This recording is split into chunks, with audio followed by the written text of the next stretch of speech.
नमस्कार। प्रभाव साक्षी न्यूज नाटक और आप सभी का स्वागत है।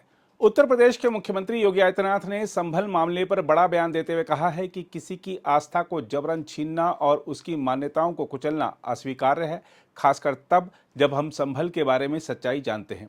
मुख्यमंत्री योगी आदित्यनाथ ने एक निजी मीडिया संस्थान से जुड़े कार्यक्रम को संबोधित करते हुए कहा कि संभल का उल्लेख 5000 साल पुराने ग्रंथों में मिलता है, जो इस्लाम से भी पहले का है। उन्होंने कहा कि संभल में श्री हरि विष्णु का मंदिर 1526 में नष्ट कर दिया गया था। योगी आदित्यनाथ ने सवालों के जवाब में यह भी कहा कि भगवा मेरी पहचान है, सनातन धर्म की पहचान है और मुझे इस पर गर्व है। एक दिन पूरी दुनिया इसे अपनाएगी। उन्होंने स्पष्ट कहा कि संभल एक ऐतिहासिक सच्चाई का प्रतिनिधित्व करता है और मैंने हमेशा इसके बारे में खुलकर बात की है। जब हम भारत की आस्था की बात करते हैं तो हमें याद रखना चाहिए कि भारत की आस्था के साथ जो भी खिलवाड़ किया है तो उसको अंततः डूबना ही पड़ा है। उसके लिए इस धरातल पर कोई जगह नहीं रही है और बड़ी दुर्गति हुई है, क्योंकि भारत की सनातन धर्म की परंपरा तो साक्षात जगन नियंता की स्मृतियां भी हैं प्रयागराज के साथ। ये साक्षात जगन नियंता की सृष्टि है, उसके द्वारा संचालित सांस्कृतिक विरासत है। प्रयागराज की आप बात करते हैं या इस आयोजन की बात करते हैं तो संस्कृति भी समृद्धि का आधार बन सकती है। यह हमने दिया, प्रयागराज ने दिया है, काशी ने दिया है, अयोध्या ने दिया है। आस्था आजीविका का आधार बन सकती है बिना भेदभाव के।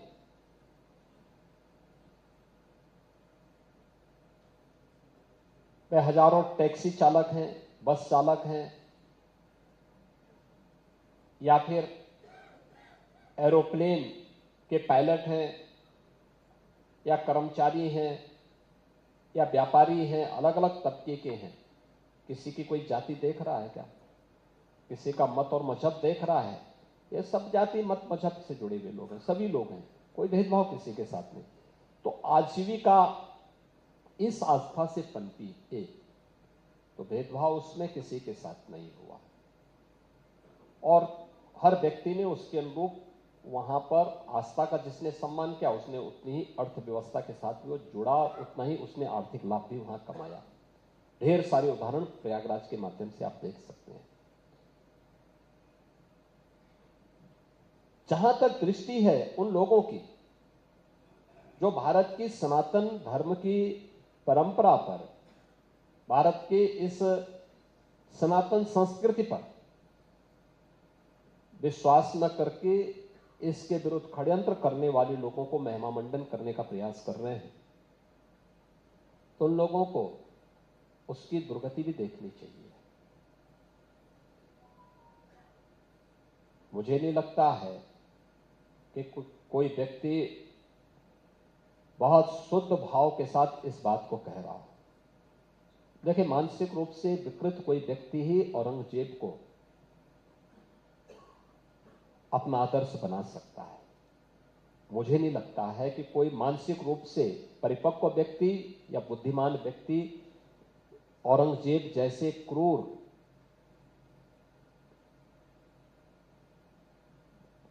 व्यक्ति को अपना आदर्श मान रहा हो। और अगर यह सच है कि वह पूरे अपने विवेक से इस बात को बोल रहा है, तो फिर उसको अपने पुत्र का नाम सबसे पहले औरंगजेब रखना चाहिए और फिर औरंगजेब के द्वारा शाहजहां के साथ जो व्यवहार किया गया उसको लिए भी भुक्तभोगी होने के लिए भी तैयार होना चाहिए, उसके लिए तैयार रहना चाहिए। मुझे लगता है कि औरंगजेब के बारे में किसी और से क्यों बुलवाना चाहते हैं? शाहजहां स्वयं लिखता है, शाहजहां ने अपनी जीवनी में इस बात का उल्लेख किया है कि इस जैसा कमबख्त पुत्र किसी को पैदा न हो।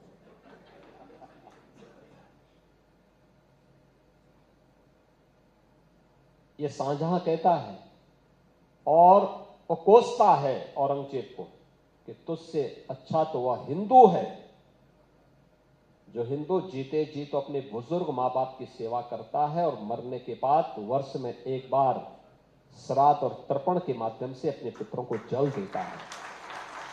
तो जैसे कमबख्त ने तो मुझे एक एक बूंद जल के लिए तरसाया है। कहते हैं जब उसने आगरा के किले में कैद करके रखा था शाहजहां को, एक मिट्टी के छोटे से घड़े में 24 घंटे के लिए जल मिलता था। तड़प तड़प करके उसकी मौत हो गई। औरंगजेब वही व्यक्ति है जिसने अपने भाई को कत्लेआम किया था। अगर किसी को औरंगजेब पसंद है तो रखें, बहुत शान से अपने परिवार के लोगों का नाम, अपने बच्चों का नाम रखें। मैं उनको उनको मुबारकबाद दूंगा, इसके बारे में बधाई दे दूंगा उनको कि तुमने अच्छा किया, अब इसका परिणाम भी भुगत लो। ईश्वर उनको सद्बुद्धि दे, वे भारत के नायकों का सम्मान करें, भारत के प्रति क्रूर भाव के साथ कार्य करने वाले ऐसे लोगों का नाम न लें। ये नया भारत है। नया भारत भारत की आस्था का भी सम्मान करना जानता है। नया भारत भारत को दुनिया की सबसे बड़ी अर्थव्यवस्था के रूप में स्थापित करना भी जानता है। और भारत के अंदर भारत की आस्था को नुकसान पहुंचा करके भारत की आस्था के साथ खिलवाड़ करने वाले तत्वों को जवाब देना भी जानता है। अयोध्या में राम जन्मभूमि पर, मर्यादा पुरुषोत्तम प्रभु श्री राम की जन्मभूमि पर 500 वर्षों के बाद वहां पर प्रभु रामलला का विराजमान होना, 2024 में यह कार्य होना, जनवरी 2024 में और जनवरी 2025 में महाकुंभ प्रयागराज का आयोजन इसके उदाहरण हैं। और आने वाले समय में ऐसे बहुत सारे उदाहरण उन लोगों को देखने को मिलेगा। मुझे लगता है कि उन सभी लोगों को मैं कहूंगा, समय आ गया है। ये पूरी सदी भारत की सदी है। दुनिया भारत का अनुसरण कर रही है। भारत के प्रधानमंत्री के रूप में मोदी जी दुनिया के अंदर जहां जा रहे हैं, पूरी दुनिया उन्हें हाथों हाथ लेकर के उनके सम्मान के माध्यम से अपने आप को अभिभूत करके गौरव की अनुभूति करती है। नया भारत एक नई दिशा में आगे बढ़ चुका है। विकसित भारत बनने की ओर अग्रसर है और विश्व के कल्याण का मार्ग यहीं से प्रशस्त होगा। अच्छा होगा कि उन लोगों को अपने पूर्वजों को ढूंढना पड़ेगा और उनके लिए सबसे अच्छा उदाहरण अभी हाल ही में इंडोनेशिया के राष्ट्रपति के द्वारा जो बयान दिया गया, बहुत महत्वपूर्ण बयान है। इंडोनेशिया दुनिया में सर्वाधिक मुसलमान रहता है। इंडोनेशिया को जो नेशनल फेस्टिवल है वो रामलीला है। करेंसी जो वहां की चलती है, मुद्रा जो चलती है वहां की, वह गणपति के नाम पे चलती है। एयरलाइंस गरुड़ के नाम पर है, भगवान विष्णु की सवारी। उससे इनको सबक लेना चाहिए। और जो उन्होंने अंतिम वक्तव्य भारत में रिपब्लिक डे के अवसर पर कहा था, उन्होंने कहा कि अगर मेरा डीएनए की जांच होगी तो भारतीय डीएनए होगा। ये जो भारत का खा रहे हैं, इनको अपने इस डीएनए को जांच करके तब बोलना चाहिए। उन विदेशी आक्रांताओं को महिमामंडन करना बंद करें, अन्यथा संबल जैसे सच जब सामने आएंगे तो कहीं मुंह दिखाने लायक नहीं बचेंगे। जो लोग हमारे स्वच्छ महाकुंभ को पर प्रश्न उठा रहे थे, प्रश्न ये उठता है कि 2013 में मॉरिशस के माननीय प्रधानमंत्री प्रयागराज पधारे थे। कुंभ के आयोजन के साथ संगम में गए। वहां गंदगी, अव्यवस्था, कीचड़ देख करके उनकी हिम्मत नहीं हुई कि वे स्नान कर सके। दूर से ही प्रणाम करते हुए, आंखों से आंसू बहाते हुए निकल गए। क्या यही गंगा है? ये कहे करके मॉरिशस हजारों किलोमीटर दूर से वे यहां आए, लेकिन यहां का दृश्य देख करके उनकी आत्मा आहत होती है, उनकी आस्था आहत होती है। ऐसा ही दृश्य अन्य अवसरों पर देखने को मिलता था। इन सभी लोगों ने जो नकारात्मक टिप्पणी कर रहे थे, जब इनको अवसर मिला था, इन्होंने कुंभ को गंदगी का, अव्यवस्था का, अराजकता का, अव्यवस्था का एक अड्डा बनाया हुआ था। उस समय जब विदेशी और वामपंथी आते थे कुंभ के आयोजन के साथ जुड़ने के लिए, देखने के लिए, इसकी नकारात्मकता को, भारत को बदनाम करने के लिए, सनातन धर्म को बदनाम करने के लिए वे दुनिया के सामने प्रस्तुत कर सकें, तो उनको बहुत सारा मटेरियल मिल जाता था। वे लोग यही प्रस्तुत करते थे, यही परोसते थे। तो धीरे धीरे करके धारणा हो गई कि कुंभ का मतलब अव्यवस्था जहां हो, गंदगी जहां हो, भगदड़ जहां हो, यह होता रहा। 2019 में पहली बार प्रयागराज कुंभ के आयोजन के साथ हमें जुड़ने का अवसर प्राप्त हुआ था, और तब प्रधानमंत्री मोदी जी ने हम लोगों को कहा था कि कुंभ की इस धारणा को बदलना होगा।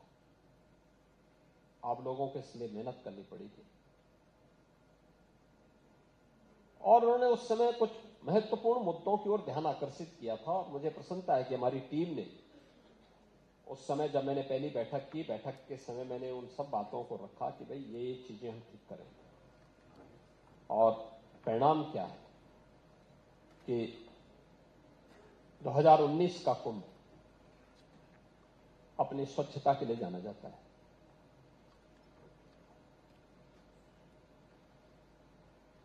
प्रयागराज 2024 में 24 करोड़ श्रद्धालु आए, और 2025 में इसी आयोजन के साथ हमें जुड़ने का अवसर प्राप्त हुआ। इस आयोजन के अवसर पर आपने देखा होगा, फिर हम लोगों ने इस बार दिव्य और भव्य कुंभ की जो बात की, तो उसको हम लोगों ने स्वच्छता के साथ, सुरक्षा के साथ और तकनीक के साथ जोड़ने की बात की कि डिजिटल कुंभ भी होगा। डिजिटल कुंभ के लिए पहले लोगों को लगा कि ये सब हवा में बात कर रहे हैं। अकेले डिजिटल खोया पाया केंद्र से 54,000 बिछड़े हुए लोगों को उनके घरों तक पहुंचाने का काम किया गया महाकुंभ के दौरान। हमने 40 करोड़ लोगों के लिए पहली दृष्टि से तैयारी की थी, लेकिन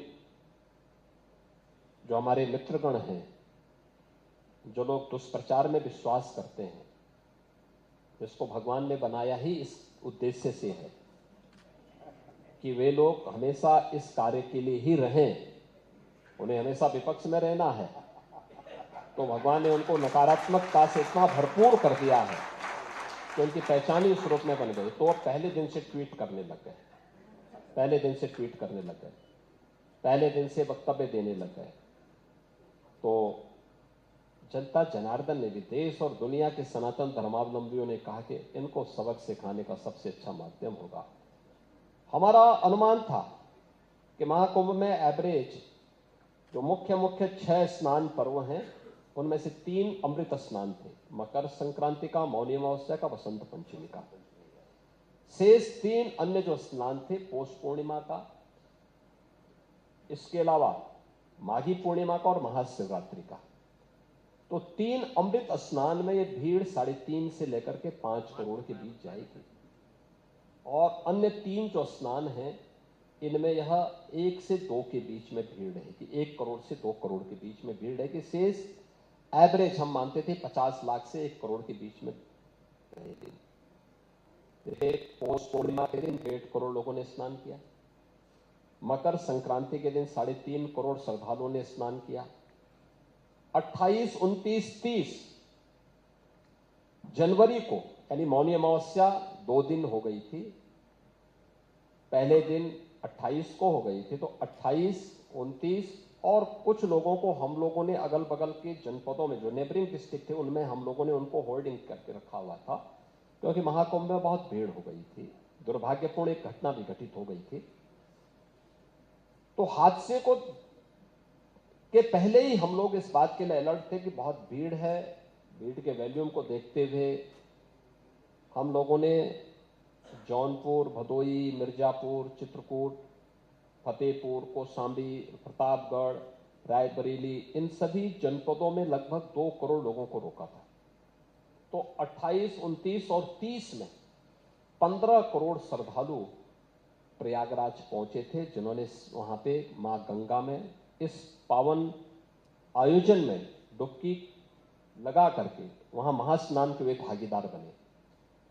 और मौनी अमावस्या के बाद हर दिन 1.5 करोड़ 2 करोड़ 1.5 करोड़ 2 करोड़ श्रद्धालु वहां पहुंच रहे थे।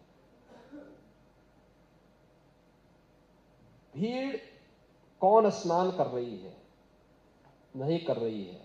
एक व्यक्ति अगर एक दिन में स्नान 24 घंटे में 4 बार भी स्नान कर रहा है तो एक बार ही उसका काउंट होता था। ऐसा नहीं कि एक बार बार हो रहा, क्योंकि फेस रिकॉग्निशन के माध्यम से हम लोगों ने एआई टूल का उपयोग किया था। कैमरे उन चीजों को वो कर रहे थे और वे लोग वहां से छांट दिए जाते थे। अगर एक व्यक्ति 2 बार 3 बार स्नान का भागीदार बन रहा है तो वो एक ही बार काउंट होगा।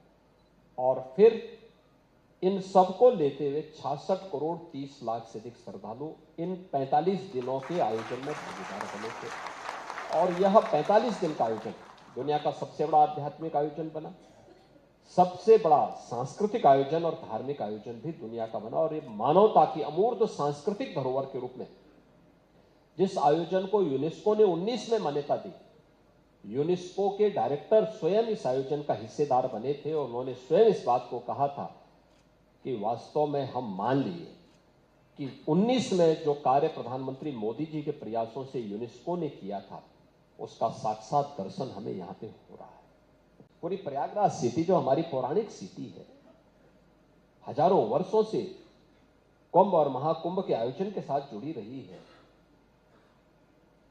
देश और दुनिया जिस महाकुंभ के साथ जुड़ करके अपने पूर्वजों की परंपरा के साथ जुड़ने के लिए आती है, पुण्य का भागीदार बनने के लिए आती है, उस पावन सिटी में पिछली सरकारें माफिया के हवाले उस पावन सिटी को करके, उस शहर को करते हुए एक माफिया राज पैरेलल वहां पे संचालित कर रही थी।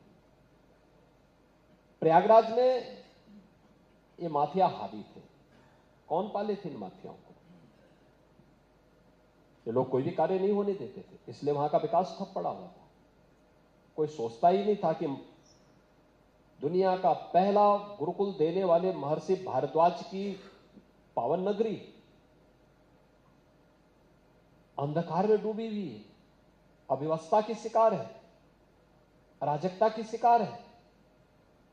कोई सोच सकता था कि गुलामी के कालखंड में जिस पवित्र अक्षय वट में दर्शन करने के लिए श्रद्धालु लालायित रहता था, उन्होंने कैद करके रख दिया, नष्ट करने का प्रयास किया, नष्ट नहीं हुआ, नष्ट करने वाले स्वयं नष्ट हो गए, लेकिन अक्षय वट रहा, उसी रूप में रहा। वहां दर्शन करने की स्वतंत्रता भी नहीं दी गई। आप सोचिए, लगभग 500 वर्षों तक श्रद्धालु अक्षय वट का दर्शन नहीं कर पाया। हम त्रिवेणी की बात तो करते थे, मां गंगा, यमुना और अदृश्य सरस्वती, लेकिन सरस्वती माता भी वहां दृश्य है, उसी प्रयागराज में है, लेकिन कैद होकर के रह गई थी, दर्शन नहीं करने दिए जाते थे। पातालपुरी भी उसी प्रयागराज में है, नहीं कुछ होने दिया जाता था। श्रृंगवेरपुर धाम भी उसी प्रयागराज में है। भगवान राम और निषाद राज की मैत्री का धाम, जहां पे मां गंगा को पार किया था भगवान राम ने, वहां पर भी लैंड जिहाद के माध्यम से इस पौराणिक स्थली को भी कब्जा करवा दिया गया था। ये पिछली सरकारें करवा रही थी। द्वादश माधव पे अवैध कब्जे हो गए थे। भगवान वेली माधव प्रयागराज के इष्ट देव हैं। नागवासुकी नाग वासुकी की चर्चा जन्मेजय यज्ञ के दौरान भी होती है। प्रयागराज से भी उनका संबंध रहा है, लेकिन नाग वासुकी का स्थल भी पूरा कब्जे के दायरे में आ गया था। ये हमारा सौभाग्य है, महाकुंभ के बहाने हमने प्रयागराज सिटी की भी कायाकल्प की, प्रयागराज को माफिया मुक्त भी किया, प्रयागराज सिटी को हम लोगों ने पूरी तरह कायाकल्प करने का काम भी किया और 12 नए कॉरिडोर बनाए। बड़े लेटे हुए हनुमान जी का अपना महात्म्य है। मां गंगा वर्ष में एक बार उनका अभिषेक करने के लिए स्वयं आती है, अन्यत्र इस प्रकार का उदाहरण नहीं मिलता होगा, लेकिन हनुमान जी का अभिषेक करने के लिए मां गंगा स्वयं प्रयागराज में आती है। एक भव्य कॉरिडोर बन चुका है। अब वर्ष भर अक्षय वट का दर्शन श्रद्धालु कर पाएगा, हमने एक कॉरिडोर के साथ जोड़ दिया है। माता सरस्वती कॉरिडोर के साथ जुड़ गई है, श्रद्धालु वर्ष भर दर्शन कर सकता है। पातालपुरी का कॉरिडोर वर्ष भर दर्शन कर पाएंगे। महर्षि भारद्वाज के प्रति कृतज्ञता नवाने का सबसे अच्छा अवसर था और वहां पर उनकी भव्य प्रतिमा के साथ साथ एक कॉरिडोर के साथ जोड़ करके इस पौराणिक परंपरा के प्रति हम लोगों ने कृतज्ञता ज्ञापित की है। मर्यादा पुरुषोत्तम प्रभु श्री राम और निषाद राज की मैत्री के श्रृंगवेरपुर धाम को भी एक कॉरिडोर के साथ जोड़ा है। नाग वासुकी कॉरिडोर बन गया, द्वादश माधव कॉरिडोर बन गए। अब कोई भी आएगा प्रयागराज में संगम में डुबकी लगाने के साथ साथ इन सभी कॉरिडोर का दर्शन करके पुण्य का भागीदार भी बनेगा और अपनी पौराणिक परंपरा पर गौरव की अनुभूति भी करेगा। ये तो दृष्टि देखिए, देखने की जो जैसी सामर्थ्य होगी, उनकी दृष्टि वहां नहीं गई थी। उनके पास कोई इस प्रकार की लीडरशिप नहीं थी कि वे इसको देख सकें, तो उन्होंने इसको देख नहीं पाए। उनकी दृष्टि गरीबों की जमीनों पर पड़ती थी, व्यापारियों की संपत्ति पर पड़ती थी, बेटी की सुरक्षा पे पड़ती थी। इसलिए वे ईश्वर ने उनको वह विजन नहीं दिया कि वे कुछ कर सके। हमारे पास यशस्वी नेता के रूप में मोदी जी थे, उन्होंने एक विजन दिया कि ये काम इस रूप में होना है। हम लोगों ने उसको प्रभावी ढंग से हमारी टीम ने इंप्लीमेंट किया, तो हम लोग इस आयोजन में सहभागी भी बने, इसके पुण्य के भागीदार तो बने ही बने, लेकिन पुण्य के भागीदार इस रूप में भी बने कि अपनी पौराणिक परंपरा के प्रति भी कृतज्ञता ज्ञापित करने का अवसर प्राप्त हुआ और ये सभी कॉरिडोर हमने श्रद्धालुओं को समर्पित कर दिए हैं और श्रद्धालुजन वर्ष भर अब इनका दर्शन कर सकता है। तो यह दृष्टि पर की बात है, जैसी दृष्टि वैसी सृष्टि। लोकतंत्र हमारे यहाँ कूट करके यहाँ की रग रग में भरा पड़ा है और इसीलिए भारत के लोकतंत्र ने भारत की जनता को जनार्दन कहा है। जनता सब जानती है, सब जानती है कहां क्या हो रहा है। अगर इसका मनोविज्ञान कहीं से पूछना हो तो गांव में जाकर के, ठेठ गांव में बसने वाले लोगों से आप जाकर के पूछ लीजिए, देख लीजिए, वे आपको बता देंगे कौन क्या सोच रहा है। जनता एक्सपोज हो चुके हैं, सब खारिज हो चुके हैं। और मैंने दिल्ली में इसी बात को कहा था, मैंने कहा प्रयागराज पे मत उंगली उठाओ, प्रयागराज तो प्रयागराज है। हमने व्यवस्था की है, वहां आने वाली भीड़ इस बात की साक्षी है कि गंगा, यमुना और सरस्वती का जो पावन त्रिवेणी का जल है वो तो पवित्र है। हमारे यहां तो ऐसी भी मान्यता है, बहता पानी और रमता जोगी ये कभी अशुद्ध नहीं होता है, एक चलायमान है। वह अपनी शुद्धि का परिमार्जन, अशुद्धि का परिमार्जन भी चलते चलते कर लेता है। लेकिन कम से कम दिल्ली को शुद्ध कर देते, मां यमुना यहीं से जा रही है, अगर यहां शुद्ध कर देते तो मथुरा, वृंदावन, आगरा के लोगों को शुद्ध जल मिल जाएगा। हम तो कर ही रहे हैं, हम तो दावे के साथ बोले हैं कि आप जिनकी दुहाई देते हैं, जिस वर्किंगटन पैलेस की बुग्गी में बैठ करके अपना जन्मदिन मनाते हो, उस ब्रिटेन ने कानपुर सिटी को, यूपी के उत्तर प्रदेश के अंदर 1000 किलोमीटर की दूरी तय करती है मां गंगा। और इस 1000 किलोमीटर के दायरे में जो सबसे क्रिटिकल पॉइंट था वो कानपुर था। अकेले कानपुर के सीसामऊ में 14 करोड़ लीटर सीवर गंगा में गिरता था। डबल इंजन की भाजपा की सरकार आई, नमामि गंगे परियोजना में प्रदेश सरकार को पहले भी पैसा मिल रहा था, समाजवादी पार्टी की सरकार ने नहीं लागू किया। हमारी सरकार आई, हमने 2 वर्ष के अंदर एसटीपी लगा करके जो पहले सीवर पॉइंट था आज उसको सेल्फी पॉइंट बना दिया है। आज वहां एक बूंद सीवर नहीं गिरता है गंगा नदी में। और वहां पर मैं स्वयं भी नौका लेकर के गया था, स्टीमर लेकर के गया था, प्रधानमंत्री जी भी गए थे। आप सोचिए, ये है कार्य करने की सामर्थ्य। ये लोग क्या बोलेंगे शुद्धता के बारे में? जो नख से सिर तक अशुद्ध हो, नकारात्मक हो, वे शुद्धता की दुहाई दे रहे हैं। तो मां गंगा तो पवित्र है और पवित्र रहेगी भी, लेकिन दिल्ली के अंदर दिल्ली की जनता जनार्दन ने उसका जवाब उन लोगों को जरूर दिया है जो त्रिवेणी के शुद्धता पर प्रश्न खड़ा कर रहे थे। सनातन धर्म के प्रति श्रद्धा और आस्था का भाव होना आवश्यक है। और तुलसीदास जी भी कहते हैं कि श्रद्धावान लभते ज्ञानम। अगर आपके मन में श्रद्धा का भाव है तो स्वयं ही मार्ग आगे प्रशस्त हो सकता है, और ये काम मुझे लगता है कि वहां होता। इस पूरे आयोजन में पूज्य संतों का सहयोग और उनका सानिध्य बहुत अभिनंदनीय था, बहुत अभिनंदनीय था। क्योंकि देखिए, अपनी परंपरा और लकीर के फकीर बनने की बजाय उन्होंने कहा नहीं, देश और दुनिया से आने वाले श्रद्धालुओं को मौका मिलना चाहिए।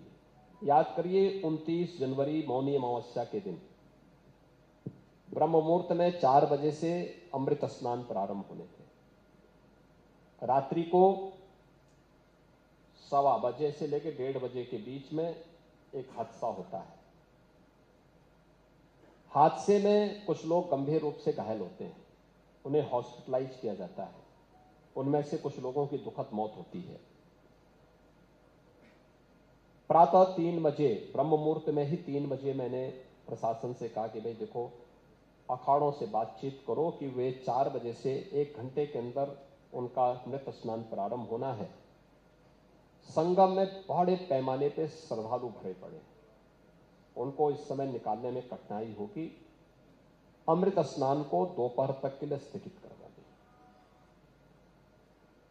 सभी के हाथ पांव फूलने लगे, प्रशासन के साथ कैसे हो सकता है। हमने कहा पूरे दिन भर मुहूर्त है। ये जो हादसा रात्रि में हुआ है, हादसा कहीं और न होने पाए, इसको रोकने के लिए आवश्यक है कि, क्योंकि हम लोग जब एक बार अमृत स्नान प्रारंभ करवाएंगे तो ये 5 घंटे चलेगा। इस समय हम लोगों ने जो वहां पे एनालिसिस किया है, जो हमारे वहां पर उपकरण लगे हुए हैं, ये सब बता रहे हैं कि लगभग 5 करोड़ से ऊपर की भीड़ इस समय वहां मौजूद है, महाकुंभ क्षेत्र में और सिटी के अंदर। लगभग 3 से 4 करोड़ लोग रास्ते में हैं जो प्रयागराज के लिए आ रहे हैं, और 2 करोड़ लोगों को हमने नेबरिंग डिस्ट्रिक्ट में रोका हुआ है। कितनी देर रोक पाते हैं? अब आप अनुमान करिए, 10 करोड़ लोगों को हम लोगों को वहां पे देखना है। लेकिन हमारा प्रयास होगा कि परंपरा भी बाधित न हो, लेकिन कुछ देर के लिए स्थगित तो हो सकती है। और जैसे ही मेरा मैसेज, मेरा संदेश सभी पूज्य अखाड़ों को और पूज्य संतों को प्राप्त हुआ, उन्होंने कहा नहीं, हम योगदान देंगे।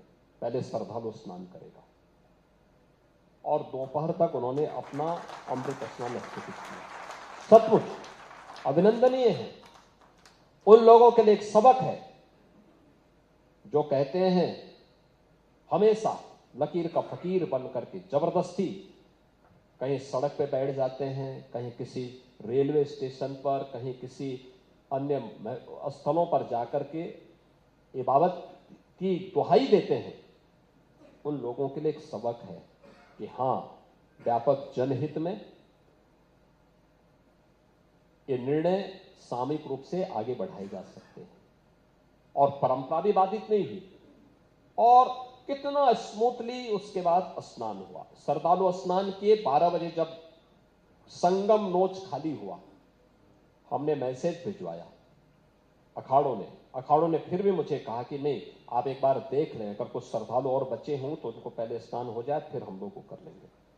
मैंने कहा नहीं, आप तैयारी करिए, हम तब तक स्नान करवा रहे हैं। और ठीक 2 बजे के बाद से फिर सभी 13 अखाड़ों ने और अन्य पूज्य आचार्यों ने स्नान किया। ये होती है सनातन धर्म के प्रति श्रद्धा का भाव, देश के प्रति एक भारत श्रेष्ठ भारत का भाव। हम अपने व्यक्तिगत स्वार्थों से ऊपर उठ करके परमार्थ के लिए काम कर रहे हैं, लोक कल्याण के लिए काम कर रहे हैं।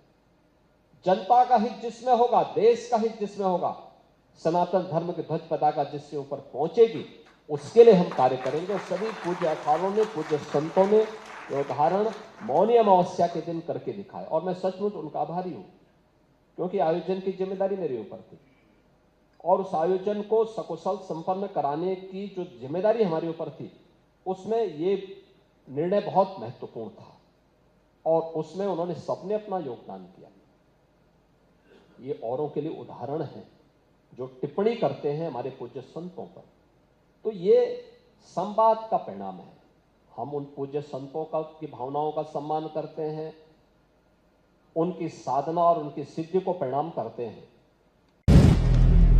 अगर आप भी लेना चाहते हैं देश दुनिया की तमाम जानकारी तो आज ही सब्सक्राइब करें हमारे चैनल को। साथ ही नीचे दिए बेल आइकन को जरूर दबाएं ताकि हर अपडेट आप तक पहुंच सके।